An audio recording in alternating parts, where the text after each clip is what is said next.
الحمد للہ رب العالمین والصلاة والسلام علی سید المرسلین اما بعد فاعوذ باللہ من الشیطان الرجیم بسم اللہ الرحمن الرحیم ربی اشرح لی صدری ویسر لی امری واحلل عقدۃ من لسانی یفقہوا قولی اللہم صلی علی سیدنا و مولانا محمد وعلی آلہ وصحبہ وبارک وسلم علیہ۔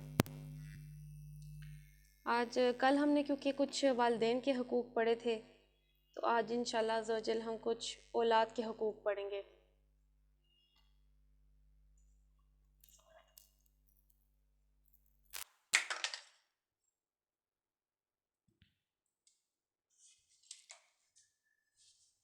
حضرت سیدنا ابو ہریرہ رضی اللہ تعالیٰ عنہ سے روایت ہے کہ حضور یوم نشور صلی اللہ تعالیٰ علیہ وآلہ وسلم نے فرمایا کہ 3 چیزوں میں باپ پر بیٹے کا حق ہے۔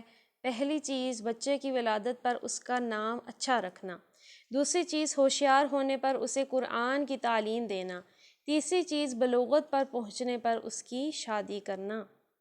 یعنی اولاد کے یہ تینوں حق ہوتے ہیں کہ اس کی ولادت ہو تو اچھا نام رکھا جائے، ایسا نام جو پکارنے میں آسان ہو، اچھا لگے، جس کا معنی اچھا ہو۔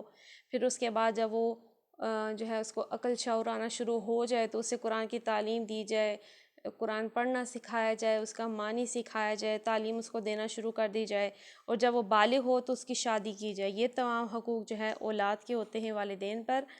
حضرت سیدنا فاروق اعظم رضی اللہ تعالیٰ عنہ فرماتے ہیں ایک شخص اپنے بچے کو لے کر میرے پاس آیا اور کہنے لگا یہ میرا بچہ نافرمان ہے۔ آپ نے لڑکے سے فرمایا تو اپنے باپ کے حقوق میں اللہ عز و جل کا خوف نہیں رکھتا؟ کیا ماں باپ کے یہ حقوق نہیں ہیں؟ پھر لڑکے نے کہا اے امیر المومنین، کیا لڑکے کے بھی باپ پر حقوق ہیں؟ آپ نے فرمایا ہاں، باپ پر بھی بیٹے کا حق ہے کہ باپ کسی ایسی عورت سے نکاح کرنے سے پرہیز کرے جو بچے کے لیے شرمندگی کا باعث بنے، اور بچے کا اچھا نام رکھے اور اسے دینی تعلیم دے۔ لڑکے نے کہا واللہ اس نے میری والدہ کے معاملے میں پرہیز نہیں کیا، وہ ایک لونڈی ہے جسے انہوں نے 400 درہم میں خرید کیا ہوا ہے، اس نے میرا نام اچھا نہیں رکھا، اس نے میرا نام جعل رکھا ہے یعنی گندا کیڑا، اور نہ ہی مجھے قرآن کی تعلیم سے راستہ کیا ہے۔ حضرت سیدنا عمر فاروق اعظم نے والد کی طرف متوجہ ہو کر فرمایا تو کہتا ہے کہ تیرا بیٹا نافرمان ہے، حالانکہ تو نے اس کی نافرمانی سے پہلے اس کے حقوق کو چھین لیا ہے، میرے پاس سے دور چلے جاؤ۔ یعنی حضرت عمر نے فرمایا کہ تم اپنا معاملہ میرے پاس کیسے لے کر آئے ہو جبکہ تم خود جو ہے اس کے حق ادا کرنے کے معاملے میں تم نے غلطی کی ہے، کوتاہی کی ہے۔ تو فرمایا کہ تمہارا معاملہ میں نہیں سنوں گا، تم چلے جاؤ۔ حضرت فقہ ابو لیث سمرقندی رحمۃ اللہ تعالیٰ علیہ نے فرمایا کہ میرے ماں باپ علماء سمرقند سے ابو حفص یسکندی کی حکایت سناتے ہیں کہ ان کے پاس ایک شخص نے آ کر کہا کہ میرے بچے نے مجھے زود و کوب کیا ہے، مجھے تکلیف پہنچائی ہے۔ آپ نے فرمایا سبحان اللہ، بچہ اپنے والد کو زود و کوب کرتا ہے؟ باپ نے کہا ہاں، بچے نے مجھے زود و کوب بھی کیا ہے اور مجھے ایذا بھی دی ہے۔ آپ نے فرمایا کیا تو نے اسے ادب و علم سکھایا ہے؟ والد نے کہا نہیں۔ پھر فرمایا کیا اسے قرآن کی تعلیم دی ہے؟ کہا نہیں۔ آپ نے فرمایا تیرا بچہ کیا کرتا ہے، کیا کام کرتا ہے؟ کہا کھیتی باڑی کا کام کرتا ہے۔ آپ نے فرمایا تیرے بیٹے نے تجھے کس بات پر زود و کوب کیا ہے؟ جواباً کہا نہیں۔ آپ نے فرمایا ہو سکتا ہے کہ گدھے پر سوار ہو کر کھیتوں کی طرف جا رہا فرمایا ہو سکتا ہے کہ وہ صبح سویرے گدھے پر سوار ہو کر کھیتوں کی طرف جا رہا ہو، بیل اس کے آگے ہو، کتا اس کے پیچھے ہو، قرآن جیسی نعمت سے نا آشنا گیت گا رہا ہو، ایسے وقت میں تو نے اس سے کوئی تعارض کیا ہوگا تو اس نے تجھے بیل جانتے ہوئے زود و کوب کیا۔ اللہ عز و جل کا شکریہ ادا کیجئے کہ کہیں اس نے تیرا سر قلم نہیں کیا۔ ہم دیکھیے کہ جس کو کوئی آخرت کی کوئی سمجھ ہی نہیں دی، کوئی ادب ہی نہیں سکھایا، اس کو جب سے وہ بڑا ہوا اس کو جو ہے جانوروں کی رکھوالی پہ رکھوا دیا کھیتوں پہ کام کرنے کے لیے، کہ وہ بیلوں کو ہانکتا رہے. بیلوں کو تو اب صحیح کرنے کا طریقہ یہ ہے نا کہ کوئی وہ غلط کریں حرکت تو ان کو مارا جائے، اور اس طرح سے جانور کو تو اس بچے نے تو یہی سیکھا. فرمایا وہ تو گانا گاتا جا رہا ہوگا، نہ اس کو کوئی اپنی ہوش ہے، نہ آخرت کا کچھ پتہ ہے، نہ تو نے اسے کوئی تعلیم دی ہے. تو اس نے ہو سکتا ہے جیسے اپنے بیلوں کو ٹریٹ کیا ویسے ہی تجھے، نہیں تو نے جب اسے سکھایا ہی نہیں کچھ، نہ ماں باپ کا ادب سکھایا، تو ایسے ہی کرے گا. نہیں اب اس سے پتہ چلا کہ والدین پر تو اولاد کے حقوق ہیں ہی ہیں، لیکن اویسلی وہ اولاد کو تعلیم دینا ضروری ہے. اولاد کو جب علم ہی نہیں ہوگا، کیونکہ کون سکھائے گا والدین کا ادب کرنا، علم. دیکھیے کل ہم نے جو پڑھے ہیں حقوق، اگر کسی کو دینی علم نہیں ہے تو وہ کیسے جانے گا کہ میرے والدین کا مجھ پہ کتنا حق ہے، کہ یہاں تک کہ جہاد کرنے سے بھی افضل ان کی رضامندی ہے. جب اس کو علم ہی نہیں ہوگا تو وہ کیسے جانے گا. تو فرمایا کہ اب اس میں دیکھیے کہ جہاں پہ جو ہے غلطی والدین کی آتی ہے. ہاں اگر والدین نے اچھی تعلیم بھی دی، سکھایا بھی، اب بچہ جو ہے عملاً جو ہے سب سمجھ بوجھ رکھتے ہوئے بھی نافرمانی کرے تو پھر اولاد سے پوچھ ہوگی، لیکن جو ہے دوسری صورت میں ایسا نہیں ہے. حضرت ثابت بنانی رحمۃ اللہ تعالیٰ علیہ نے حکایت بیان کی کہ کسی جگہ ایک شخص اپنے والد کو زود و کوب کر رہا تھا. کسی نے اس سے کہا یہ کیا کر رہا ہے؟ اتنے میں اس کے باپ نے کہا اس سے تعارض نہ کیجیے، اس لیے کہ میں بھی اپنی اسی جگہ اپنے والد کو، اپنے باپ کو زود و کوب کیا کرتا تھا، اور میرا بچہ بھی اسی جگہ زود و کوب کر رہا ہے. یہ میرے اپنے کیے کا بدلہ ہے، میرے اپنے بچے پر کوئی ملامت نہیں. اہل دانش کا قول ہے کہ ماں باپ کا نافرمان اپنے اولاد سے خوش فہمی نہیں دیکھے گا، اور جو کسی بھی کام میں مشورہ نہیں کرتا وہ اپنی منزل تک نہیں پہنچ سکتا، اور جو اپنے اہل خانہ کا حق ادا نہیں کرتا اس کی لذت عیش باطل ہو جاتی ہے. اب دیکھیے کہ کوئی شخص جو ہے خود جیسا عمل کرتا تھا تو اس کے بیٹے نے بھی اس کے ساتھ ویسا ہی کیا، تو وہ سمجھ گیا تو اس نے فرمایا اس کو چھوڑ دو، میں خود بھی اپنے والدین کے ساتھ ایسا ہی کرتا تھا تو یہ مجھے اسی کا ہی بدلہ مل رہا ہے. تو جو شخص جو ہے ماں باپ کا نافرمان ہے تو وہ اپنے ماں باپ کا جب نافرمان ہے، یعنی یہ قول ہے کہ جو شخص اپنے ماں باپ سے نافرمان رہا تو کبھی وہ اپنی اولاد کو بھی، اپنی اولاد سے بھی سکھ چین نہیں دیکھے گا. اور آگے فرمایا جو کسی کام میں مشورہ نہیں کرتا منزل تک نہیں پہنچ سکتا. اس لیے زندگی کا کوئی بھی معاملہ ہے تو ہمیں مشورے سے کام لینا چاہیے، مشورہ لینا سنت بھی ہے.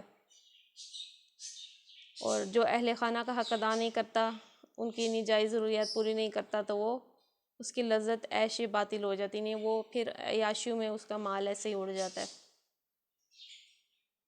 تو انشاءاللہ عز و جل ہم یہاں سے درس کو کنٹینیو کریں گے. ابھی ہم دعاؤں کی طرف آ جاتے ہیں. کل ایک دعا ہم نے یاد کی تھی شام کے وقت پڑھنے کی دعا، کسی کو یاد ہوئی ہے یا دیکھ کے پڑھی ہو؟ اللہ معافی نہیں. میں نے یاد تو کی ہے، اگر مجھے یاد ہو گئی ہو تو. بسم اللہ الرحمن الرحیم. اللہم عافنی فی بدنی وعافنی فی سمعی وعافنی فی بصری لا الہ الا انت اللہم اعوذ بک. انی اعوذ بک، جی انی اعوذ بک، اللہم انی اعوذ بک من عذاب من الکفر والفقر واعوذ بک من عذاب القبر لا الہ الا انت. سبحان اللہ. اچھا اس میں نا وہ تینوں کے ساتھ یہی پڑھتا ہے اللہم عافنی فی بدنی، اللہم عافنی فی سمعی، اللہم عافنی فی بصری لا الہ الا انت، تینوں دعاؤں کے ساتھ. پھر آگے وہ یہ اللہم انی اعوذ بک من الکفر والفقر واعوذ بک من عذاب القبر لا الہ الا انت. اچھا کل جو ہے ہم میرا خیال ہے ریوین ڈے رکھ لیتے ہیں، جتنی بھی ہم نے دعائیں یاد کی ہیں، کیونکہ ہم نے سجدے کی بھی 2 دعائیں ہم نے یاد کی تھی. یہ سجدہ تلاوت آ گیا. تو ہم نے جو ہے وضو سے پہلے کی دعا ہم نے یاد کی تھی بسم اللہ. وضو سے ہم نے بعد کی دعا یاد کی تھی کہ اشہد ان لا الہ الا اللہ وحدہ لا شریک لہ واشہد ان محمدا عبدہ ورسولہ. پھر ہم نے جو ہے دوسری دعا یہ یاد کی تھی، اللہم اجعلنی من التوابین واجعلنی من المتطہرین، اور تیسری دعا ہم نے یاد کی تھی، سبحانک اللہم وبحمدک اشہد ان لا الہ الا انت استغفرک واتوب الیک۔ چلیں ساری نہیں بھی یاد تو کم از کم ایک آدھ تو یاد ہونی چاہیے۔ پھر ہم نے پڑھی تو تھی اذان کے بعد کی دعا، اگر کسی کو یاد ہے تو وہ بھی ہم کر لیں گے۔ اللہم رب هذه الدعوة التامة والصلاة القائمة آت محمدا الوسیلة والفضیلة والدرجة الرفیعة وبعث مقام محمودا الذی وعدته وارزقنا شفاعته یوم القیامة انک لا تخلف المیعاد۔ ٹھیک ہے، اس کے بعد ہم نے سجدے کی اور رکوع کی جو دعائیں ہم نے یاد کی تھیں وہ دونوں سیم تھی، رکوع کی بھی وہی دعا تھی، سجدے کی بھی وہی دعا تھی۔ سبحان ربی الاعلیٰ اور سبحان ربی العظیم پڑھنے کے بعد جو ہے ہم یہ دعائیں پڑھ سکتے ہیں۔ ایک ہم نے یاد کی تھی، سبحانک اللہم ربنا وبحمدک اللہم اغفر لی، اور دوسری ہم نے دعا یاد کی تھی، سبوح قدوس رب الملائکۃ والروح۔ تو یہ دو ہم نے دعائیں سجدے و رکوع کی یاد کی تھی، اور اس کے علاوہ ہم نے قرآنی دعائیں تو ہم نے کچھ نہ کچھ یاد کی ہوئی ہیں۔ صبح و شام کے اذکار میں سے ہم نے کچھ دعائیں یاد کی تھی، 7 دفعہ پڑھنے والی دعا، حسبی اللہ لا الہ الا هو علیہ توکلت وہو رب العرش العظیم۔ اس کے علاوہ ایک ہم نے کل جو دعا ریوائز کی تھی، یا حی یا قیوم برحمتک استغیث اصلح لشانی کلہ ولا تکلنی الی نفسی طرفۃ عین۔ ٹھیک ہے، اور ایک ہم نے آج ریوائز کر لیا المعافینی والی۔ تو یہ دعائیں اور قرآنی دعائیں جو میرا خیال ہے 2 سے 3 ہیں، وہ بھی ہم نے جو پڑھی ہیں، یہ ریوائز کر رہیے گا، پھر ترتیب سے ساری سنا دیجیے گا، مطلب ظاہر عمل کریں گے تو یاد بھی رہیں گی۔ اگر کوئی میں بھول گئی ہوں تو مجھے یاد کرا دیجیے گا، اور بھی کوئی اگر اس کے علاوہ بھی ہم نے یاد کی ہے، پڑھی تو کافی ساری ہیں لیکن یاد تو بھی چند ایک کی ہیں، تو اوبویسلی ان کا جو ہے پھر صحیح طرح سے یاد ہونا ضروری ہے، ریویژن ضروری ہے، تاکہ ہم جو ہے ان کو پڑھتے رہیں۔ آئیے تفسیر کی طرف آ جاتے ہیں۔ سورہ آل عمران آیت 56۔ اچھا، کل ہم نے جو کلاس لی تھی اس میں ہم نے کچھ عقیدوں کا تھوڑا فرق پڑا تھا یہودیوں اور عیسائیوں کے عقیدے میں، تو اگر آپ لوگوں کو یاد ہے تو وہ تھوڑا شارٹ بتا دیں کہ ہم نے کیا پڑھا تھا۔ کل ہم نے یہ پڑھا تھا نا کہ عیسائیوں کا کیا عقیدہ تھا اور یہودیوں کا کیا عقیدہ تھا حضرت عیسیٰ علیہ السلام کے بارے میں۔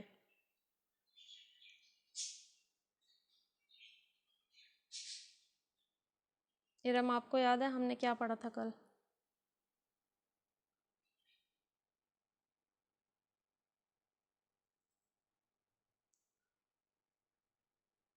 مجھے یاد نہیں۔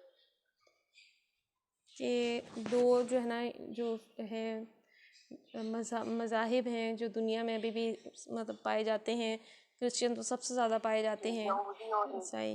یہودی اور عیسائی۔ جی، تو ان یہودیوں کے کا عقیدے میں عقیدہ کیا تھا فرق کہ ہے؟ یہ اللہ کی، عیسائیوں کا عقیدہ تھا کہ اللہ کا مطلب جو حضرت عیسیٰ ہے ان کو جو اللہ کا بیٹا ہوتے تھے، مطلب وہ حد سے زیادہ تجاوز کرتے تھے۔ اور یہودیوں کا عقیدہ تھا کہ وہ مطلب حضرت مریم ہے ان کے گھر اولاد ہوئی، اور یہ مطلب ہر طریقے سے مطلب ان کا عقیدہ بالکل ہٹ کے تھا، اور عیسائیوں کا عقیدہ یہ تھا کہ تو حضرت ایک عیسیٰ جو ہے کو گروہ خدا کا بیٹا ہے۔ محبت میں حد سے چلا گیا، اور دوسرا جو ہے نفرت میں حد سے بڑھ گیا، کہ انہوں نے قتل کی تدبیریں کی۔ کس نے؟ بنی اسرائیل نے۔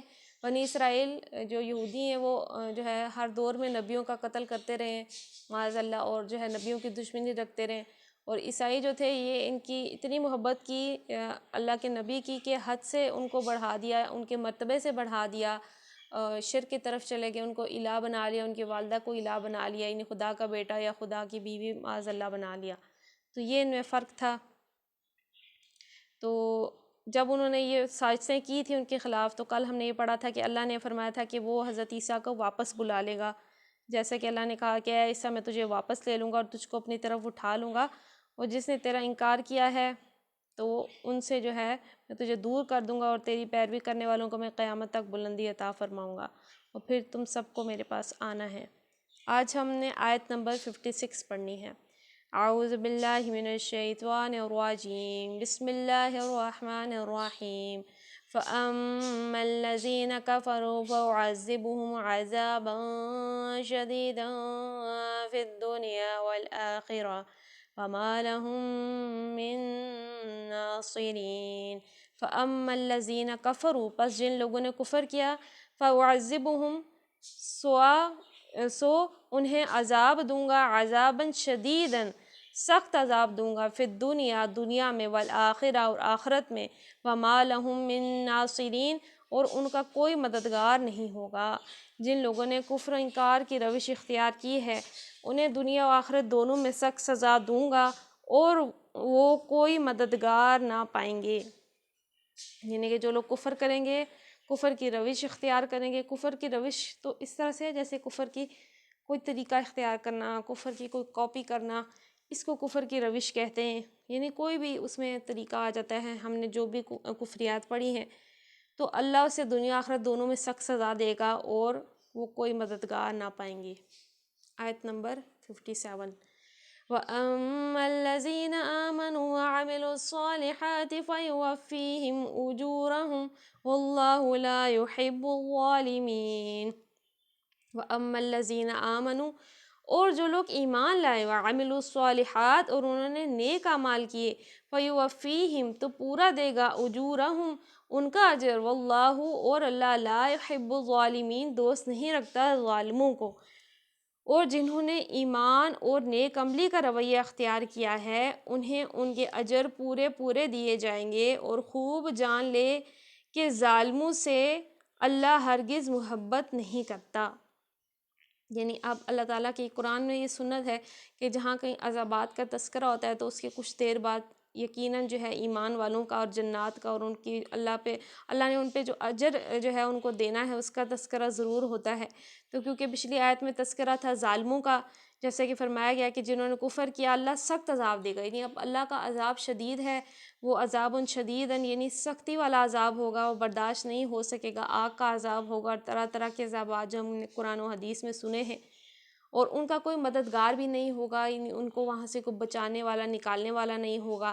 اور اس کے مقابلے میں جو ایمان لائے ان کے بارے میں اور جو نیک عمل بھی کیے، تو اب یہ بھی یاد رکھیے گا کہ جہاں پہ آمنو ہے قرآن میں جگہ جگہ عاملوا الصالحات بھی اس کے ساتھ ہی ہے، کیونکہ ایمان لانے کا تقاضا یہ ہے کہ آدمی نیک کام کرے، اور نیک اعمال میں سب سے پہلے اللہ کا حق یعنی نماز ادا کرنا آتا ہے، اور پھر جو ہے بہت سارے فرائض دین کے ستون ہیں، اور جو ہے اس کے علاوہ جو ہے لوگوں کے حقوق آ جاتے ہیں، حقوق العباد آ جاتے ہیں، تو یہ تمام چیزیں عمل الصالحات میں آتی ہیں۔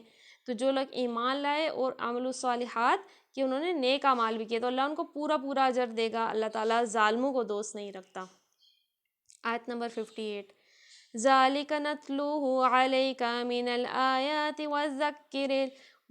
وَالذِّكْرِ الْحَكِيمِ۔ ذَلِكَ نَتْلُوهُ عَلَيْكَ یہ ہم پڑھتے ہیں آپ پر، من الآیاتی اپنی آیات میں سے، والذکر الحکیم اور نصیحت اور حکمت والی، یعنی یہ آیتیں جو ہیں نصیحت اور حکمت والی ہیں، یہ آیات اور حکمت سے لبریز تذکرے ہیں جو ہم تمہیں سنا رہے ہیں۔ اب دیکھیے اللہ کتنا مہربان ہے، وہ ہم سے فرما رہا ہے یہ جو بھی قرآن ہے، یہ جو تمہارے ہاتھ میں ہے، جو تم پڑھ رہے ہو، یہ ہم نے آپ پر اتارا ہے۔ اور دوسرا یہ کہ اس میں آیات ہیں، آیات دیکھیے کہ آیات کا معنی ہوتا ہے نشانیاں ہیں، دیکھیے قرآن میں جگہ جگہ نشانیاں آئیں گی، نشانیاں کس کی؟ اللہ تعالیٰ کی نشانیاں، اور اس کے جو تذکرے ہیں قرآنی جو تذکرے ہم پڑھیں حکمت سے بھرے ہیں، یہ باتیں ہی اصل میں حکمت بھری ہیں۔ ہم اللہ سے مانگتے ہیں نا اللہ ہمیں حکمت عطا فرما، تو حکمت دراصل یہی ہے جو آپ کو دین کے ذریعے سے آتی ہے، تو فرمایا اس میں حکمت سے لبریز تذکرے ہیں جو ہم تمہیں سنا رہے ہیں، پھر ہم تمہیں سنیں۔ اللہ کتنا مہربان ہے، ہم کہاں اس قابل تھے کہ وہ ہمیں کلام عطا فرماتا، ہمیں جو ہے نبی رسول بھی ہماری طرف بھیجتا، ہم سے جو ہے ڈائریکٹ قرآن میں اپنی جو ہے کلام کے ذریعے سے ہمیں راہ حق کھول کھول کے بتاتا، لیکن اس کا جو ہے ہم پہ رحمت ہے کہ وہ ہمیں اپنا تذکرہ کھول کے ہمیں نتلوہ پڑھ کے، یعنی ایسا اس کا کلام ہے کہ وہ پڑھتا ہے، پڑھ کے ہمیں سنایا جاتا ہے اس کا کلام، تو یہ جو ہے اس کی ہم پر خاص نعمت ہے۔ دیکھیے ہم اللہ کو شکر ادا کرتے ہیں نا صبح و شام، تو کیا ہم نے کبھی اس نعمت کے لیے شکر ادا کیا کہ اللہ تیرا شکر ہے تو نے میں قرآن عطا فرمایا، تیرا شکر ہے تو نے ہمیں نصیحت عطا فرمائی، تیرا شکر ہے تو نے ہمیں نبی اور رسول عطا فرمائے جو ہمیں تیرا رستہ کھول کھول کے بتائیں۔ تو یہ بھی اللہ کی بہت بڑی نعمت ہے، اور پھر اس نے ہمیں مسلمان بنایا اور یہ قرآن پڑھنے کی توفیق دی، تو اس نعمت پر بھی اس کا شکر ادا کیا کریں کہ یا اللہ تیرا شکر ہے کہ تو نے ہمیں یہ نعمت قرآن جیسی عطا فرمائی اور اس کو پڑھنے کی سمجھنے کی توفیق دی، اور اے اللہ ہمیں اس پہ عمل کی بھی توفیق عطا فرما۔ آیت نمبر 59، ان مثل عیسی عند اللہ کمثل آدم خلقه من تراب ثم قال له كن فيكون۔ ان مثل عیسی، بے شک مثال عیسیٰ کی، عند اللہ اللہ کے نزدیک، کمثل آدم مثال ایسی ہے جیسے آدم کی، خلقہ من تراب ہم نے اس کو پیدا کیا مٹی سے، ثم قال لہ کن فیکون پھر کہا اس کو کہ ہو جا سو وہ ہو گیا۔ اللہ کے نزدیک عیسیٰ کی مثال آدم کی سی ہے کہ اللہ نے اسے مٹی سے پیدا کیا اور حکم دیا کہ ہو جا، اور وہ ہو گیا۔ یعنی اب یہ بات تھوڑی انہونی تھی کہ پاکیزہ مریم جو ہیں پاک رہتی تھیں، عبادت کرتی تھیں، اور پھر بغیر کسی مرد کے ان کو چھوئے ان کی اولاد ہو جانا، تو لوگوں کی عقل و شعور میں یہ نہیں آ رہا تھا۔ حالانکہ حضرت عیسیٰ جب بچے ان کی گود میں تھے تو انہوں نے لوگوں سے خود کلام کر کے لوگوں کو بتایا تھا کہ میں اللہ کا نبی ہوں اور میں تمہیں نماز اور قرآن کی تعلیم دیتا ہوں، اور جو ہے وہ ساری ان کی پاکیزگی کا بیان جو ہے جب یہ بچے ہی تھے تو انہوں نے ماں کی گود سے ہی کیا تھا۔ لیکن لوگوں کی جو ظاہر دشمنی میں حد سے بڑے ہوتے ہیں ان کی سمجھ میں باتیں نہیں آتی ہیں، تو اب اللہ تبارک و تعالیٰ نے جیسے پچھلی آیت میں فرمایا کہ ہم جو ہے نصیحت بڑے تذکرے تمہیں سنا رہے ہیں، آیتیں کھول کھول کے سنا رہے ہیں، حکمت والی باتیں ہیں، تو اب اس میں اللہ نے مثال بیان کی ہے کہ اللہ کے نزدیک عیسیٰ کی مثال آدم کی سی ہے۔ آدم کی سی کیسے ہے کہ دیکھیے کہ حضرت آدم علیہ السلام دونوں ماں باپ دونوں کے بغیر ہی پیدا ہوئے۔ اللہ کیا فرما رہا ہے کہ اللہ نے مٹی سے پیدا کیا، مٹی تو بے جان ہوتی ہے، آپ بھی مٹی کی مورتیں دیکھیں، آرٹسٹ بناتے ہیں مٹی کی مورتیاں بناتے ہیں لیکن اس میں جان نہیں ہوتی، لیکن یہ اللہ کی شان ہے کہ وہ اپنی طرف سے اس میں روح پھونک دیتا ہے، فرماتا ہے کن فیکون، جیسے اس آیت میں لکھا ہے کن ہو جا، فیکون سو وہ ہو جاتا ہے۔ تو یہ اللہ تبارک و تعالیٰ کی شان ہے، دیکھیے وہ اعلیٰ کل شیء قدیر ہے، کوئی بھی چیز اس کے لیے ناممکن نہیں ہے۔ وہ فرماتا ہے کن، فرماتا ہے کہ ہو جا، فیکون تو وہ ہو جاتا ہے۔ یعنی اگر محض اعجازی پیدائش ہی کسی کو خدا یا خدا کا بیٹا بنانے کے لیے کافی دلیل ہے، تب تو پھر آدم کے متعلق بتوجہ اولا ایسا عقیدہ تجویز کرنا چاہیے تھا، کیونکہ مسیح تو صرف بے باپ کے ہی پیدا ہوئے، مگر آدم ماں اور باپ دونوں کے بغیر پیدا ہوئے۔ تو اب جو لوگوں نے ان کو الہ بنا لیا، خدا بنا لیا کہ ان کا جو ہے اگر جو ہے باپ نہیں ہے تو یہ خدا کے بیٹے ہیں، معاذ اللہ، استغفر اللہ، تو اب کیا ہے کہ یہ یہاں پہ اللہ تعالیٰ کھول کے بتا رہا ہے کہ اگر ایسا ہوتا تو دیکھیے کہ ان کی مثال تو آدم کی سی ہے، بلکہ آدم علیہ السلام تو دونوں کے بغیر ہی پیدا ہوئے ہیں، ماں کے بغیر بھی باپ کے بغیر بھی، تو ان کے بارے میں تو کسی نے ایسا عقیدہ نہیں رکھا کہ یہ الہ ہیں یا یہ خدا ہیں، تو پھر یہ کیسے ہو سکتا ہے کہ جو صرف محض بغیر باپ کے پیدا ہوئے ان کے بارے میں ایسا عقیدہ رکھ دیا جائے؟ تو دیکھیے کیسے اللہ تبارک و تعالیٰ کھول کھول کے اپنی آیتیں بیان کریں۔ آیت نمبر 60، الحق من ربک فلا تکن من الممترین۔ الحق من ربک، یہ حق ہے آپ کے رب کی طرف سے، فلا تکن پس نہ ہو، من الممترین شک کرنے والے۔ یہ اصل حقیقت ہے جو تمہارے رب کی طرف سے بتائی جا رہی ہے، اور تم ان لوگوں میں شامل نہ ہو جو اس میں شک کرتے ہیں۔ یعنی آپ دیکھیے کہ اللہ تبارک و تعالیٰ فرما رہے ہیں کہ یہ حقیقت ہے، یہ بات یعنی بالکل برحق ہے کہ وہ اللہ کی طرف سے بھیجے ہوئے نبی اور رسول ہیں، اور یہ فرما رہا ہے کہ تم ان لوگوں میں بالکل بھی شامل نہ ہونا جو شک کرتے ہیں۔ اللہ تبارک و تعالیٰ ہم لوگوں کو، مومنین کو نصیحت فرما رہے ہیں کہ ان لوگوں میں شامل نہ ہونا جو شک کرتے ہیں۔ یعنی دیکھیے کہ قرآن کے بارے میں ہم نے جب پڑھنا شروع کیا تو سب سے پہلے ہم نے یہی پڑھا تھا کہ ذالک الکتاب لا ریب فیہ، یہ میں وہ کتاب پڑھ